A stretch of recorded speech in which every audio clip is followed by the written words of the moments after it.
Everyone, अस्सलामु अलैकुम, नमस्ते, सत श्री अकाल एंड जय श्री राम। कैसे हैं आप लोग? आई होप आप लोग बिल्कुल ठीक होंगे और मैं भी बिल्कुल ठीक हूँ हमेशा की तरह। सो आज की वीडियो मैं स्टार्ट करने वाली हूँ मेजर गौरव आर्या की वीडियो से। मेजर गौरव आर्या सर जो हैं उनकी वीडियो जो कि भारत घमासान के नाम से है और ये वीडियो आ गई है। सो आज इस पर हम लोग रिएक्शन देंगे और देखते हैं कि आज का टॉपिक इनका क्या होता है और वो क्या कहते हैं इसके बारे में अबाउट इमरान खान। सो चलते हैं इस वीडियो की तरफ और रिएक्शन देते हैं। So let's start.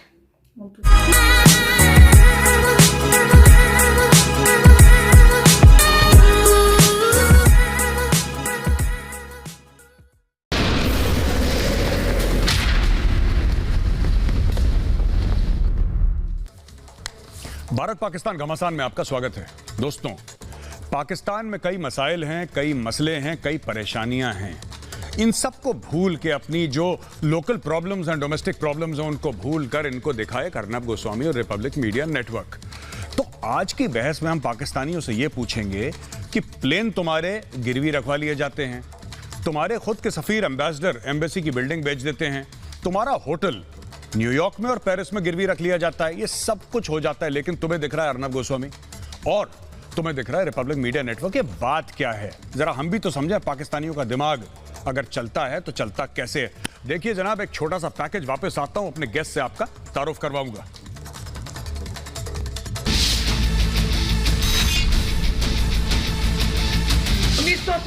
के बाद आज पहली बार, क्या इससे पहले किसी भी भारतीय पत्रकार या भारतीय मीडिया नेटवर्क या भारतीय कागज या कोई भारतीय मीडिया संस्था के खिलाफ इस तरह की औपचारिक बयान पाकिस्तान से आई है? आतंकियों को पालकर भारत के खिलाफ साजिश करने वाला पाकिस्तान फिर बौखलाया हुआ है। इमरान खान पाकिस्तान में बुरी तरह घिर चुके हैं। एक तरफ कर्ज का बोझ, दूसरी तरफ विपक्षी पार्टियों के हमले से परेशान इमरान खान ने नई चाल चली है। अब अपनी सियासत चमकाने और लोगों का ध्यान बांटने के लिए इमरान खान ने बौखलाहट में देश के राष्ट्रवादी चैनल रिपब्लिक मीडिया नेटवर्क को निशाना बनाने की कोशिश की। अर्नब ने इमरान को करारा जवाब दिया।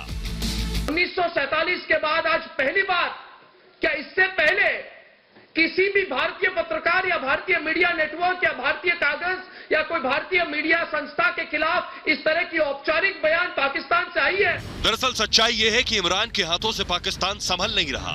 इमरान खान का नया पाकिस्तान कर्ज में डूबा हुआ है। तंगहाली इस कदर है कि पाकिस्तान का नाम कंगालिस्तान रख देना चाहिए। कर्ज नहीं लौटाने पर मलेशिया ने पाकिस्तान के बोइंग विमान को जब्त कर लिया। लीज पर लिए गए विमान का पैसा नहीं चुकाने पर हुई कार्रवाई। लालची पाकिस्तान ने सोने का खनन करने वाली कंपनियों से 28 साल पुराने समझौते को रद्द किया, जिसके बाद वेस्ट इंडीज की अदालत ने 44,000 करोड़ का जुर्माना लगाया। दुनिया में पाकिस्तान की प्रॉपर्टी को जब्त करने का आदेश दिया। अमेरिका के न्यूयॉर्क में रूजवेल्ट होटल को जब्त करने का आदेश दिया। पेरिस में स्क्राइब होटल को भी जब्त करने का आदेश दिया। इन होटलों को मालिकाना हक पाक की इंटरनेशनल एयरलाइंस के अधीन आने वाली एक कंपनी के पास है। गले तक कर्ज में डूबे पाकिस्तान से कभी सऊदी अपना पैसा मांग रहा है तो कभी यूएई। एक लोन चुकाने के लिए उसे दूसरा लोन लेना पड़ रहा है। हालात इतने खराब हो गए हैं कि इमरान खान ने कबूल किया है कि मुल्क अब और कर्ज लेने की स्थिति में नहीं है। इमरान खान रिपब्लिक मीडिया, अर्नब गोस्वामी और मेजर आर्या के खिलाफ जहर उगलने के बजाय अगर अपने देश पर ध्यान देते तो बेहतर होता। भारत के खिलाफ जहर उगलने वाले पाकिस्तान के पास लोगों को कोरोना से बचाने की वैक्सीन नहीं। जिस भारत से पाकिस्तान अपनी तुलना करता है, उस भारत ने अपने देश में कोरोना की दो वैक्सीन बना दी। अपने देश में वैक्सीन लगाई जा रही है। भारत विदेशों में भी वैक्सीन भेज चुका है, लेकिन गरीबों की माली हालत सुधरने की बजाय इमरान खान का ध्यान भारत और भारतीय पत्रकारों पर हमला करने में है। साफ है कि पाकिस्तान की इस हालत के लिए जिम्मेदार वो खुद है। इमरान का दुश्मन वो खुद है और जो अपने आप का दुश्मन होता है उसे कोई और नहीं बचा सकता। Bureau report, Republic Bharat. एक बार फिर स्वागत है आप सबका। मैं तारुफ करवा लूं अपने गेस्ट के साथ जो मेरे यहाँ पे पैनलिस्ट आए हैं। पाकिस्तान का पक्ष रखने के लिए कमर चीमा साहब, बहुत बहुत स्वागत है आपका। कमर चीमा साहब। फखर यूसुफजई साहब, बहुत बहुत स्वागत है आपका। आरजू काजमी साहिबा, स्वागत है आपका। भारत का पक्ष रखने के लिए वैभव सिंह, डिफेंसिव ऑफेंस के फाउंडर। वैभव, बहुत बहुत स्वागत है आपका। सुशील भाई, कश्मीरी एक्टिविस्ट हैं सुशील पंडित जी, बहुत बहुत स्वागत है आपका। और कुछ ही समय में सुबुई खान साहिबा भी हमें ज्वाइन करेंगी। पहले मैं शुरुआत करता हूं एज यूजुअल जो हमारे पाकिस्तानी दोस्त हैं। कमर चीमा साहब, ये इतनी मोहब्बत कैसे हो गई अर्नब गोस्वामी के साथ? इमरान खान क्या क्या चाह रहे हैं? इमरान खान कह रहे हैं कि अर्नब गोस्वामी ने ये कर दिया, वो कर दिया, रिपब्लिक मीडिया नेटवर्क। ये इनके जो पीआईए का तैयारा रखवा लिया गया है, या रूजवेल्ट होटल का मसला है, या फिर स्क्राइब होटल का मसला है, या रिकोडिक का मसला है, या ब्रॉडशीट का मसला है। हजारों ऐसे मसले हैं जिन पे तवज्जो होनी चाहिए वजीर आजम पाकिस्तान की, लेकिन उनकी तवज्जो ये अपने अर्नब गोस्वामी की तरफ। ऐसा क्यों है चीमा साहब? 2 मिनट हैं आपके पास। जी मेजर साहब, बहुत शुक्रिया। मैं समझता हूं अर्नब गोस्वामी या रिपब्लिक टीवी का कोई मसला नहीं है। जो मसला है वो जारी बात है, ये नेशनल सिक्योरिटी का इशू है। और जब अर्नब गोस्वामी साहब का नाम लिया जाता है, प्राइम मिनिस्टर ने अपनी ट्वीट में जो एक रेफरेंस लिया, नाम तो नहीं लिया था उन्होंने शायद, उसका मतलब ये था कि जो भारत की नेशनल सिक्योरिटी है वो किस तरह कॉम्प्रोमाइज हो रही है, कि भारत के अंदर भारतीय मीडिया का, इंडिया की डीप स्टेट जो कि आपकी आर्मी स्टैब्लिशमेंट है, उसका एक गठजोड़ बीजेपी के और आरएसएस के लोगों ने स्टैब्लिश किया हुआ है।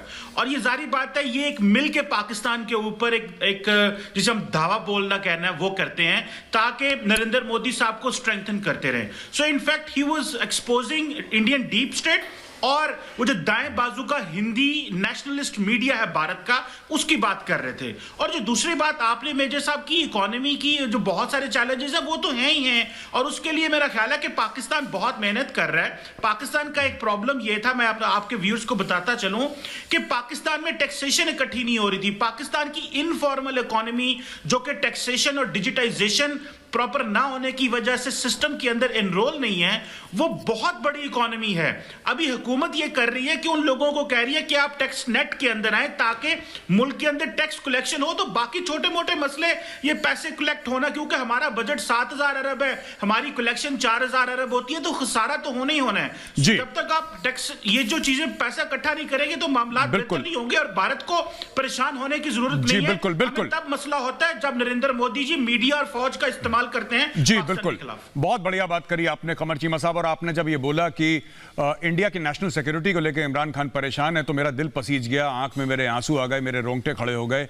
और क्या बोलूं, शेरो शायरी मेरी यहीं पे खत्म होती है चीमा साहब। इंडिया की नेशनल सिक्योरिटी के लिए इमरान खान साहब परेशान हो गए। देखिए, इसको कहते हैं मोहब्बत। अमन की आशा ये है जो इमरान खान कर रहे हैं, ये अमन की आशा। वैभव सिंह, बात इन्होंने अभी तक नहीं करी कि अर्नब गोस्वामी और रिपब्लिक मीडिया नेटवर्क से इतना परेशान क्यों हैं। क्योंकि वो व्हाट्सएप की चैट तो मैंने भी देखी थी, और मुझे तो ऐसा कुछ उसमें समझ में नहीं आया, ठीक है, या कि इमरान खान कोई बहुत ज्यादा पढ़े लिखे, उनको कोई ऐसी बिटवीन द लाइंस कुछ बात पता लग गई, क्योंकि उन चैट्स में तो कुछ नहीं लिखा था। देखिए, ये बोला था कि भारत कोई बहुत बड़ी कार्रवाई करेगा। ये तो मैं खुद टीवी पे कहता आ रहा हूं, बालाकोट से पहले, मैं पिछले 7-8 दिन बालाकोट से मैं रोज यहां पे कह रहा था कि, और यहां पे रोज जनरल्स बैठे थे, एयर मार्शल्स बैठे थे, नेवी के सीनियर आला जो अधिकारी हैं वो बैठे थे, वो सब कह रहे थे कि बड़ा एक्शन होने वाला है, बड़ा एक्शन होने वाला है। तो क्या हुआ बड़ा एक्शन? उसमें व्हाट्सएप चैट में ऐसा क्या हो गया कि इमरान खान परेशान हो गया और पाकिस्तान की फौज परेशान हो गई, क्योंकि बेचारा इमरान अपनी मर्जी से कुछ बोलता नहीं है। वैभव सिंह,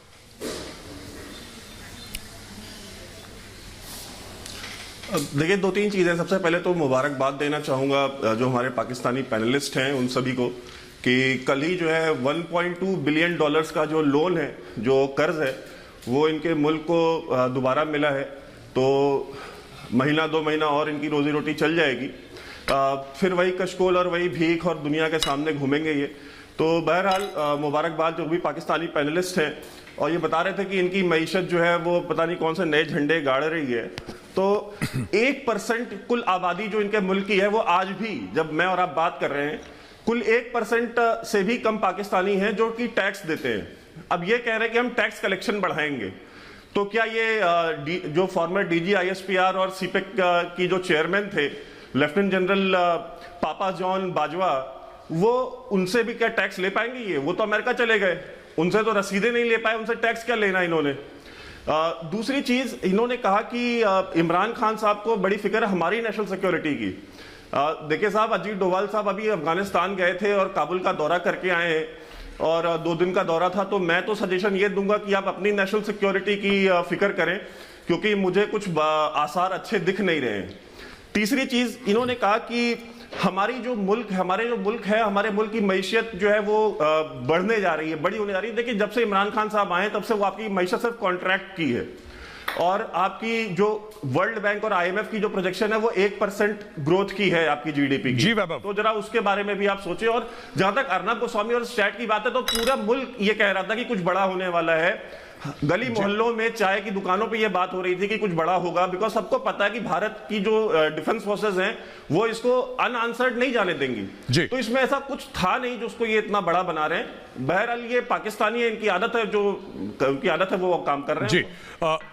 आरजू काजमी साहिबा, मैं आपके पास आता हूं और आपसे कुछ आपके व्यूज लेता हूं। उसके पहले वैभव जी ने जो बोला उनके बारे में बात कर लूं थोड़ा सा। ये तो इमरान खान फिर भी कह रहा था ना कि यहाँ पे इंडिया अटैक करने वाला है। मैंने पिछली बार भी डायपर पेश करे थे। ये क्योंकि मानते नहीं, इनको लगता है कि कोई ना कोई गोली चला देगा, कोई बम फोड़ देगा, कोई अटैक कर देगा। अभी तो कोई अटैक हुआ नहीं है। आरजू जी, एक बात बताइए, अर्नब गोस्वामी और इमरान खान की एक डिबेट कर दें, खुला बात कर लेते हैं एक बार। मैं अर्नब से बोल दूंगा। अर्नब मेरी बात अक्सर मेरी बात टालते नहीं है अर्नब, अक्सर। तो मैं रिक्वेस्ट कर लूंगा अर्नब से, आप इमरान खान साहब को बोलिए एक डिबेट हो जाए। क्यों?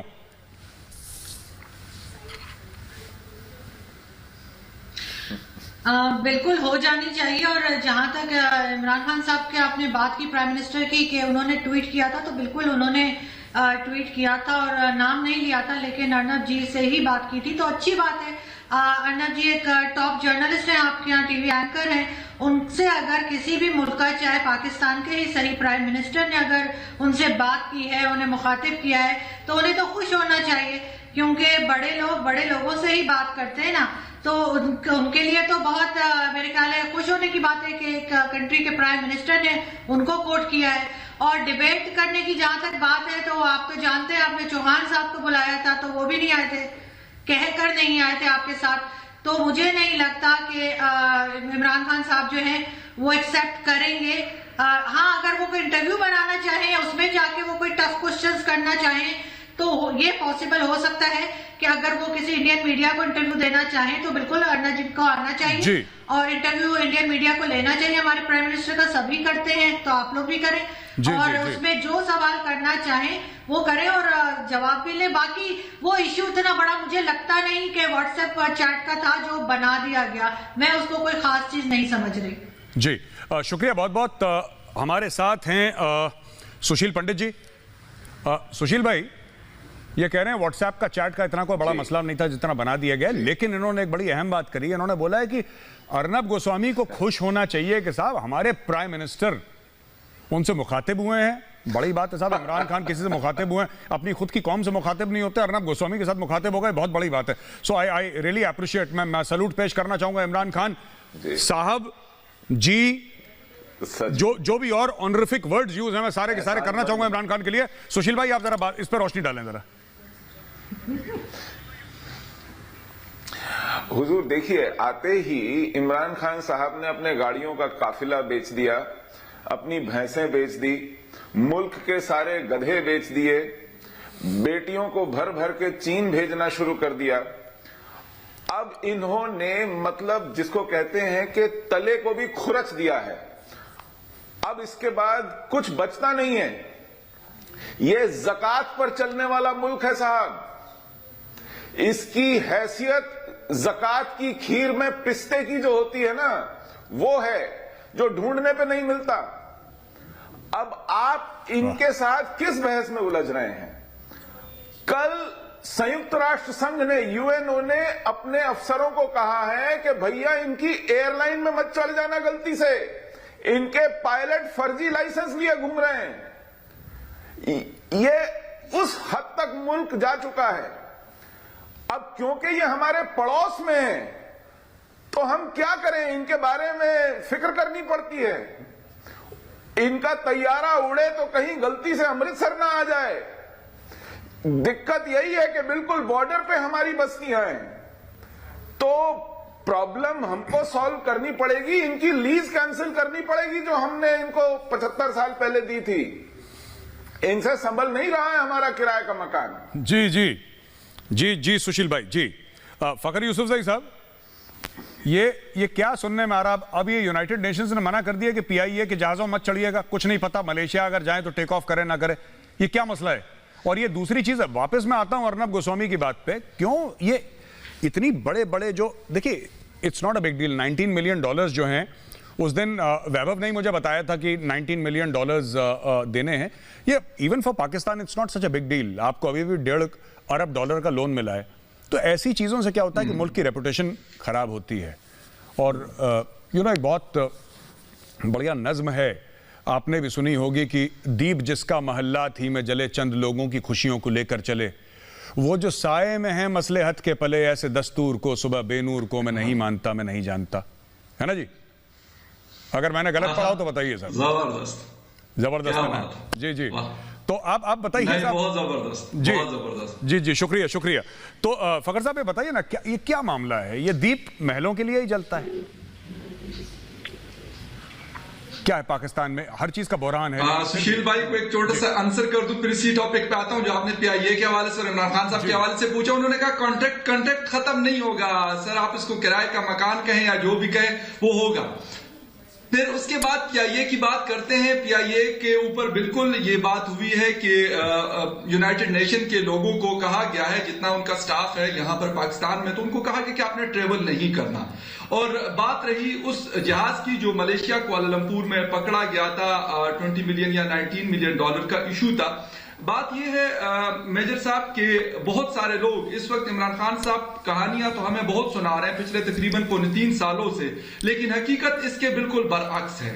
वो नहीं कर पा रहे होते जो उनको करना चाहिए था, या जिस मकसद के लिए उनको प्राइम मिनिस्टर बनाया गया था, लोगों ने उनको वोट किया था, वो चीज बिल्कुल वो नहीं कर रहे। न उनसे इकोनॉमी संभाली जा रही है, न मुल्क की दूसरी जो चीजें हैं न उनसे वो संभाली जा रही है। उनके पास सिर्फ 2 चीजें हैं। एक तो यह है कि पिछली हुकूमतों के ऊपर सारी चीजें डाल दो। इवन जहाज का मामला भी उन्होंने पिछली हुकूमत पर डाला, ब्रेकडाउन हुआ, पावर ब्रेकडाउन हुआ, पिछली हुकूमत पर डाला, करप्शन इकोनॉमी खराब चल रही है, पिछली हुकूमत पर डाला, महंगाई है, पिछली हुकूमत पर डाला। मियां नवाज शरीफ और आसिफ अली जरदारी, उनके पास 2 चीजें हैं। मैं उनके जितने लोगों से मेरे मतलब मुलाकात होती है, इनके मिनिस्टर्स वगैरह से, तो उनसे मैं ये कहता हूं कि सर आप लोग क्या कर रहे हैं पिछले 3 सालों से इस काम के अलावा कि हर चीज का ब्लेम आपने हिंदुस्तानी रॉ को या अफगानिस्तान की इंडियस को देना है। पिछले हफ्ते शाह महमूद कुरैशी से सवाल किया गया कि सर जो जहाज हमारा पकड़ा गया क्यों ऐसा हुआ, हमारी मुल्क की बहुत ज्यादा बदनामी हुई इससे। तो उन्होंने उस सवाल का जवाब तो देना गवारा नहीं किया, लेकिन उन्होंने वहां पर अपना जो भाषण है वो हिंदुस्तान के ऊपर लेके आ गए, हिंदुस्तान की कहानी उन्होंने वहां बतानी शुरू कर दी। ये अफसोस के साथ जब भी आपके पास खुद कुछ नहीं होता, खुद कुछ करने की वो आपके पास होती नहीं है, आपका कैलिबर नहीं होता, तो आप ये करते हैं कि कभी एक का कंधा तलाश करते हैं, कभी नवाज शरीफ का कंधा और कभी मोदी जी का कंधा, और उसके ऊपर रख के बंदूक चलाने की आप कोशिश करते हैं। लेकिन कौम समझ रही है कि खान साहब से चीजें संभाली नहीं जा रही। अभी कल की एक रिपोर्ट आई है, यहां पर F9 पार्क में जॉगिंग करने वहां जाता हूं, वहां उसको बाकायदा सुकूक बॉन्ड के अगेंस्ट उसको कह रहे हैं कि हम इसको गिरवी रखेंगे, उसके ऊपर बॉन्ड्स जारी किए जा रहे। तो आप मुझे ये बताएं कि ये बहुत बड़ा इस्लामाबाद का पार्क है, पूरे एक सेक्टर है, उसके ऊपर नजरें थी कि उसको अब रख दिया गया कि जहां लोग जाके मतलब मेरे जैसे सारे लोग यहाँ इस शहर के और बाकी जगहों से लोग आके एक्सरसाइज करते हैं, बच्चे खेलते कूदते हैं, तो वहां पर इनकी नजरें, ये इनकी हालत है, बजाय इसके कि अपने टैक्स नेट को बढ़ा सके और उसको बेहतर कर सके। बेहतर करना इनको आता नहीं है। पीआईडी में बैठकर गालियां देना अपोजिशन को, पिछली हुकूमतों के ऊपर सारा मलबा डाल देना। अगर जब वो चीजें बच जाती हैं तो फिर क्या, फिर एक हमारे पास लास्ट चीज बचती है, वो है हिंदुस्तान। जी जी, फखर यूसुफ साहब थैंक यू वेरी मच, बहुत बहुत शुक्रिया आपका। मैं सुबई खान साहिबा के पास जाता हूं। सुबई जी, मैं वापस आता हूं। ये पूरे इतने देखिए, ऐसा कभी नहीं था कि पाकिस्तान मसलों से नहीं घिरा था। हम एक नाजुक दौर से गुजर रहे हैं, ये डायलॉग तो हम भी सुनते आ रहे हैं। मैं जब से मुझे होश आया है तब से तो मैं यही सुन रहा हूँ पाकिस्तानी टीवी पे और पाकिस्तानी रेडियो पे कि मुल्क एक नाजुक दौर से गुजर रहा है। मैं जानना चाहता हूँ कि ये एक्सटर्नलाइजेशन ऑफ इश्यूज कि इसमें मेरे खिलाफ भी इन लोगों ने कितने एफआईआर फाइल कर रखे हैं। मेरे खिलाफ यूके में एफआईआर है, कैंट में 3 एफआईआर मेरे खिलाफ यहाँ पे पाकिस्तान के अंदर है, मीरपुर में है, कराची में मेरे खिलाफ एफआईआर है। अब इसके अलावा अब इनको अर्नब को डायरेक्टली पाकिस्तान का प्राइम मिनिस्टर अटैक कर रहा है। क्यों भाई? आप एक मुल्क के वजीर आजम हैं, आप क्यों झगड़ा कर रहे हैं फालतू में? और मैं एक एग्जाम्पल भी दूंगा अभी कमर चीमा साहब, इसके बाद इनके बोलने का मौका आएगा, मैं एक एग्जाम्पल भी देकर कमर चीमा साहब को समझाऊंगा कि ये क्यों कर रहे हैं। जब इतने मसले हैं पाकिस्तान में, फखर यूसुफ साहब ने साफ साफ बोला कि साहब वो परफॉर्म नहीं कर पा रहे, ठीक है, वो पाकिस्तानी कौम का मसला है ना, इमरान खान को हटाएंगे, किसी और को लेकर आएंगे, हम कोई नहीं होते बीच में बोलने वाले। लेकिन एक मीडिया नेटवर्क का नाम लेना, उसके एडिटर इन चीफ का नाम लेना, बोलना साहब ये है नेशनल सिक्योरिटी, ये सब ये क्या है सुबही खान साहब?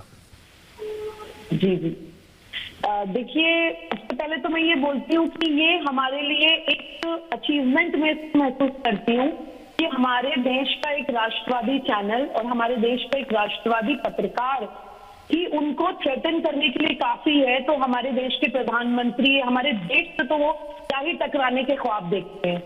एक तरीका है इस सिचुएशन को देखने का।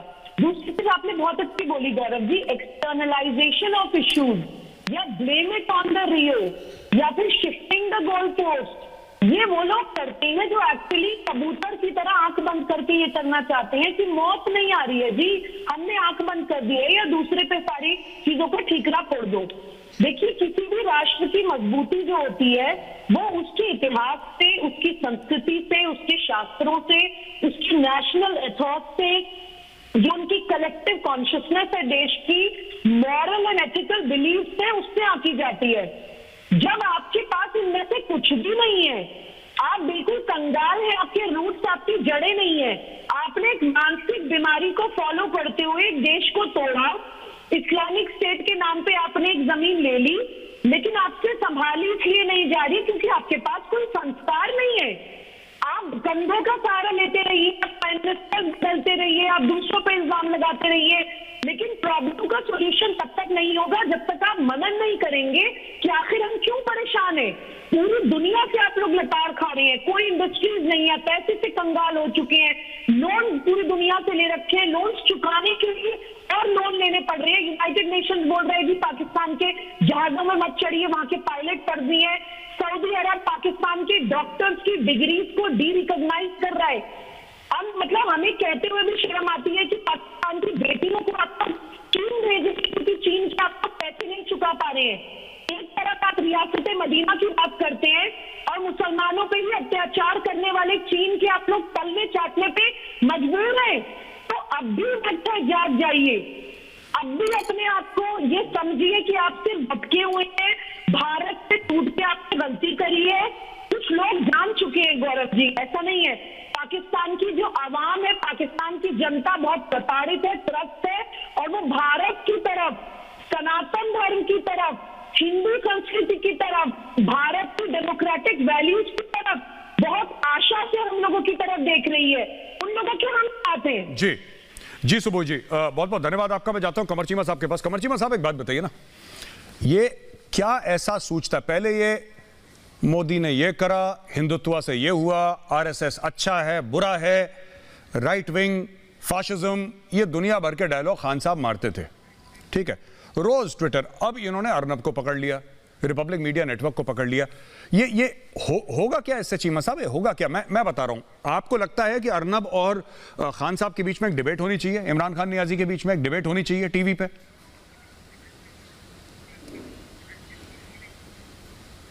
देखिए मेजर साहब, मैं समझता हूं कि अर्नब गोस्वामी का और प्राइम मिनिस्टर इमरान खान का कोई लेवल ही नहीं है, पहली बात। दूसरी बात जो आप कर रहे हैं कि इमरान खान ने आपको पकड़ लिया है या मीडिया नेटवर्क की बात कर रहे हैं, मैं ये समझता हूं कि हमने तो एक रेफरेंस दिया है क्योंकि पाकिस्तान समझता है कि भारत के अंदर जो इस वक्त पॉलिटिकल लीडरशिप है वो पाकिस्तान के ऊपर बैनुल-अक़वामी कानून की खिलाफ वर्जी करके नेशनल सिक्योरिटी इशू है हमारे लिए, तो इसलिए। लेकिन आप जो है, आपका मसला तो और है।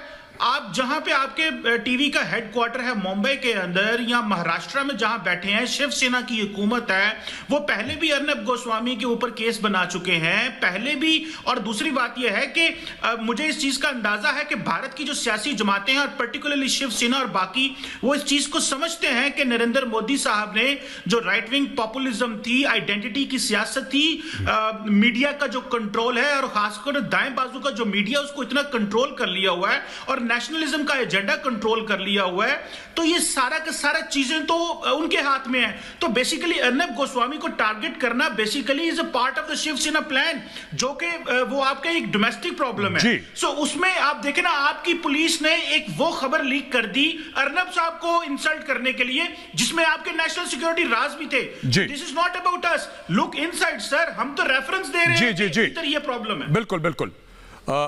आपने वो व्हाट्सएप चैट्स पढ़ी हैं चीमा साहब? जी मैं गुजरा उस चैट से। जी, उसमें ऐसा क्या लिखा था जिसमें नेशनल सिक्योरिटी कॉम्प्रोमाइज हो गई? शॉर्ट में आंसर दीजिएगा, फिर मुझे दूसरे पैनलिस्ट के पास भी जाना है। उसमें ऐसा अर्नब ने क्या लिखा था जिससे कि नेशनल सिक्योरिटी कॉम्प्रोमाइज हो गई, या ऐसा कुछ पता लगा कि उनको बहुत बड़ी कोई स्टेट सीक्रेट के बारे में पता है? देखें, जब अर्नब गोस्वामी का प्राइम मिनिस्टर ऑफिस से डायरेक्ट कांटेक्ट हो, सर वो ये बात करें, सर मैं वो बात ही नहीं कर रहा, कुछ बड़ा होने वाला सर, है पाकिस्तान के हवाले से। सर एक मिनट जो चीमा साहब एक मिनट, चीमा साहब एक मिनट, तो डेफिनेटली दैट मेक्स चीमा साहब एक मिनट, मैं कहीं कोई फर्क नहीं पड़ता। नहीं, चीमा साहब एक मिनट। अर्नब गोस्वामी का किससे भी कांटेक्ट हो, ठीक है, दैट डज नॉट मैटर। 10 पत्रकार हैं जिन्होंने नरेंद्र मोदी जी का इंटरव्यू लिया है, उसमें से एक अर्नब गोस्वामी भी है। और यहां पे जैसे आपके यहां भी होता है, आपके यहां लोग लेते हैं इमरान खान का इंटरव्यू, ठीक है। उस व्हाट्सएप चैट में जिसके बारे में इतनी हवा भरी गई है, उसमें ऐसा अर्नब ने क्या लिख दिया जिससे आपको, किसी भी पाकिस्तानी को या किसी भी हिंदुस्तानी को यह पता लगा कि साहब अर्नब को बड़ी कोई खुफिया जानकारी थी? इसके बारे में जरा रोशनी डालिए। 30 सेकंड का वक्त है आपके पास, फिर मैं जाता हूं वैभव सिंह के पास। मुझे सिर्फ इतना बता दे मेजर साहब, सर आप मुझे बता दें, चीमा साहब एक मिनट, चीमा साहब एक मिनट, इंडिया की बात हो रही है, चीमा साहब एक मिनट, चीमा साहब हम तो, चीमा साहब आप इस शो का एंकर मुझे ही रहने दें, मेरे सवाल का जवाब दें। आप मुझे ही रहने दें शो का एंकर। सर मैं जवाब दे रहा हूं ना। जी बताइए, जवाब दीजिए।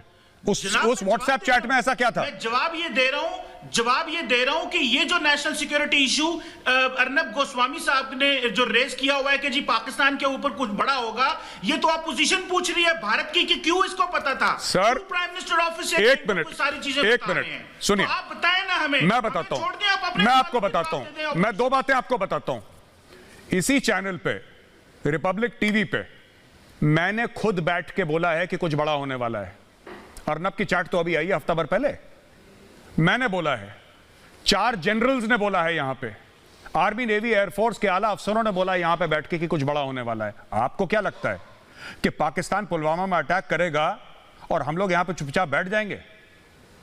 ऑफ कोर्स बड़ा होने वाला है, तो सबको पता था, मुझे भी पता था। ऐसे ऐसे चैनल्स हैं जिनका मैं नाम नहीं लूंगा, जिन्होंने, सुनिए मेरी बात चीमा साहब, जिन्होंने पूरा एक सैंड मॉडल बना के रखा था और यहां तक डिस्कशन हो रहा था कि कहां से क्या होगा। अब मैं आपको बताता हूं कि असली बात क्या है। अब मुद्दे पे आते हैं, आधे से ज्यादा वक्त खत्म हो गया इस डिबेट का, मुद्दे पे आते हैं। इमरान खान क्यों नहीं, आप कह रहे हैं कि इमरान खान का लेवल नहीं है और इसका लेवल नहीं है और अर्नब गोस्वामी का लेवल नहीं है। बात लेवल की नहीं है सर, बात यह कि इमरान खान को पता है कि अगर वो अर्नब गोस्वामी के साथ टीवी पे आता है तो उसका हश्र क्या होगा। असली बात यह है। और अब मैं आपको एक नमूना देता हूं छोटा सा, कि आपको भी पता लगे कि इमरान खान का हश्र क्या होगा। ये वीडियो थी मेजर गौरव आर्या की भारत घमासान से, और इस वीडियो में आरजू काजमी, कमर चीमा और वैभव सिंह सर जो हैं, और मतलब और भी लोग हैं, सुबुही हैं, और भी लोग हैं जो कि इसमें शामिल थे। तो बात करते हैं वीडियो की। तो बेसिकली सबसे पहले तो वीडियो का जब मैंने कन्वर्सेशन सुनी, डिबेट सुनी, तो मुझे उसको सुनकर ऐसा फील हो रहा था कि पाकिस्तानी शायद पैनलिस्ट जो हैं वो यहाँ पर है ही नहीं, सारे इंडियन ही हैं, क्योंकि कोई भी मुझे कमर चीमा के अलावा कोई भी डिफाइन करता हुआ नज़र नहीं आया। खैर ये तो डिबेट, अब पता नहीं है इसका रीज़न क्या है, क्योंकि पहले तो ऐसा नहीं होता था, ये लोग डिफाइन करते थे, लेकिन आज इनका बात करने का जो तरीका है वो बिल्कुल चेंज था। एनीवेज बात करते हैं जो टॉपिक है उस पर। तो बेसिकली मेजर गौरव आर्या ने जो भी क्वेश्चंस किए हैं, जैसे कि इन्होंने PIA के जहाज़ और इकनॉमी के ऊपर और इनकी जो होटल्स हैं उसके ऊपर जो जब्त हो रहे हैं, उस कंट्री की जो कंडीशन है उसके ऊपर जो मतलब कि उंगलियां उठाई जा रही हैं पूरे दुनिया से, सो ये एक बहुत बड़ा सवालिया निशान है गवर्नमेंट के ऊपर। तो अब बात ये है कि सबका ये कहना है, टॉपिक का मकसद सिर्फ यही है कि जो गवर्नमेंट है वो इसके ऊपर क्यों नहीं कंसंट्रेट कर रही, जो इनकी चीज़ें मेन है जिसकी वजह से सारी दुनिया इनकी तरफ कंसंट्रेट करके बैठी हुई है, उंगलियां उठा रही है, हंस रही है। तो जबकि वो सिर्फ अर्नब गोस्वामी के ऊपर ही क्यों इश्यू उठा के बैठे हुए हैं, उनकी तरफ ही ज़्यादा क्यों फोकस उनका उठा हुआ है। अब उन लोग के साथ एक और बंदे ने कहा था कि ये हमारे किराए के मकान इनको खाली करने पड़ेंगे। सो ये मुझे बड़ा अच्छा लगा इनकी लाइन, किराए का घर। तो बाकी ये है कि इमरान खान जो भी करे, और जैसे कि इन्होंने टैक्स वगैरह बढ़ाने की बात की है, तो यार टैक्स वगैरह ऑलरेडी इतने टैक्स हैं कि पब्लिक को पे करना पड़ता है। टैक्स आप शुरू से ही तो पब्लिक पे करती आई है, कब तक वो पे करेगी। आप कोई ब्रांड का ड्रेस परचेज करने चाहते हो, उसमें आपको बिल के साथ ऑलरेडी आपको टैक्स मिलता है, ठीक है, उसमें आपको टैक्स पे करना होता है। अगर आप कोई चीज़ खरीदने जाते हो उसके साथ आपको टैक्स लाजमी पे करना होता है, ऑलरेडी लिखा हुआ होता है। तो इतनी चीज़ों में यू हैव टू पे टैक्स ऑलरेडी। सो आपको जब इतनी सारी चीज़ों का पे करना पड़ रहा है, उसके बाद आप टैक्स को और मज़ीद बढ़ा रहे हो, तो ये चीज़ तो मतलब समझ से बाहर है। पब्लिक के पास खाने के लिए नहीं है, पब्लिक के पास चीज़ें लेने के लिए कुछ नहीं है, उनका अर्निंग इतनी नहीं है। लेकिन हाँ, जो आम आवाम है उनकी बात कर रही हूँ। तो वैसे तो जो बड़े बड़े लोग हैं उनके पास तो बहुत ही मतलब उनको कोई फ़र्क नहीं पड़ता जितनी भी महंगाई हो जाए, क्योंकि उनका ट्रैवलिंग इतनी ज़्यादा होती है कि उनको फ़र्क नहीं पड़ता। लेकिन जो आम पब्लिक है, उनकी जो डेली वेजेस पे काम करते हैं, उनके लिए ये बहुत बड़ी प्रॉब्लम है, क्योंकि इतनी शुगर महंगी, आटा महंगा, हर चीज़ महंगी है, खाना पीना, बिजली, एवरीथिंग, पेट्रोल तक महंगा। यार सब कुछ तो महंगा है, पब्लिक क्या करे, आम आवाम क्या करे।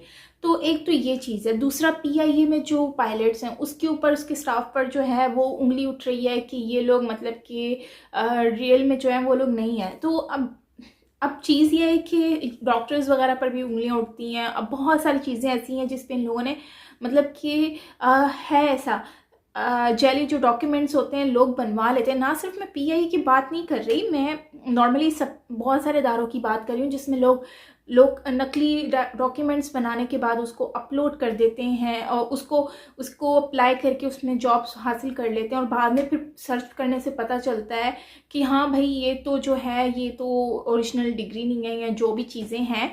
तो पॉइंट ये है कि ये सारी चीज़ें जो हैं वो नॉर्मली बहुत ज़्यादा चल रही हैं, क्योंकि पैसे की सारी बात है, पैसा फेंक तमाशा देख, तो वही चीज़ होती है। गोस्वामी की जो चीज़ है उस पर बात उठ रही है कि भाई अर्नब गोस्वामी, तो चैट में वाकई में ही या पूरी सबको ही पता था यार कि ये कुछ ना कुछ तो होगा ही, पब्लिक को पता था हर चीज़ को। तो इतना बड़ा इशू जो क्रिएट कर दिया गया, आई डोंट नो कि ये इशू इतना बड़ा क्यों क्रिएट हुआ है। क्या इसका मतलब कि अब सब लोग इस चीज़ पे भी मजाक उड़ा रहे हैं कि देखें, जब एक चीज़ इसका तो ये तो कोई टॉपिक बनता ही नहीं है, इस पे कंसंट्रेट करने से बेहतर है कि जाके आप अपनी कंट्री की जो दूसरी चीज़ें हैं, जो प्रॉब्लम्स हैं, उस पे कंसंट्रेट करें, वो ज़्यादा बेहतर है। तो अब देखना ये है कि इनकी आने वाली जो गवर्नमेंट है उसमें मतलब कि ये जो गवर्नमेंट का आगे का टाइम है उसमें क्या होता है, क्योंकि मेजर गौरव सर ने कहा था कि आने वाले जुलाई तक मतलब कि काफ़ी चीज़ें जो है ना वो देखने को मिलेंगी, बहुत सारी चीज़ें जो हैं वो फेस करने को मिलेंगी। तो उसके बारे में अब देखते हैं कि वो क्या कह रहे थे, किसकी तरफ इशारा कर रहे थे। और क्योंकि इन्होंने डिफेंसिव ऑफेंस वीडियो में मेरे ख्याल से इन्होंने हाँ कहा था, एक तो उनकी सारी वीडियोस हमने देखी हुई हैं तो सब कुछ मिक्स हो जाता है कि आरजू काज़मी की वीडियो में कहा था या डिफेंसिव ऑफेंस में कहा था। एनीवेज इन्होंने ये कहा था। तो ये चीज़ें जो हैं इससे काफ़ी चीज़ें अब आगे आने वाले वक्त में पता चलेंगी कि क्या होता है। अब देखते हैं। और अभी पार्ट की बात कर रहे हैं कि पार्ट जो है उसके ऊपर टैक्स वगैरह या सेल करने का, वो बात मेरे जहन में मतलब सही से समझ नहीं आई है, बट उस बात को मैं दोबारा से अब सर्च करती हूँ, देखती हूँ कि ये क्या चीज़ है, पार्ट के बारे में क्या कह रहे हैं।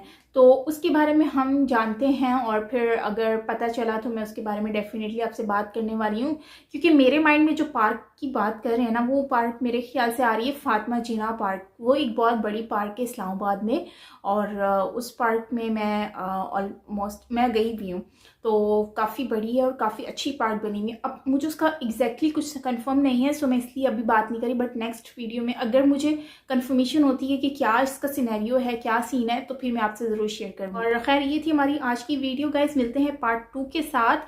और आई होप कि आपको अच्छा लगा होगा, और अगर अच्छा लगा हो तो प्लीज़ लाइक कीजिएगा एंड सब्सक्राइब करना बिल्कुल मत भूलिएगा। तो मिलते हैं नेक्स्ट पार्ट के साथ, तब तक के लिए अपना ख्याल रखिएगा। Bye bye.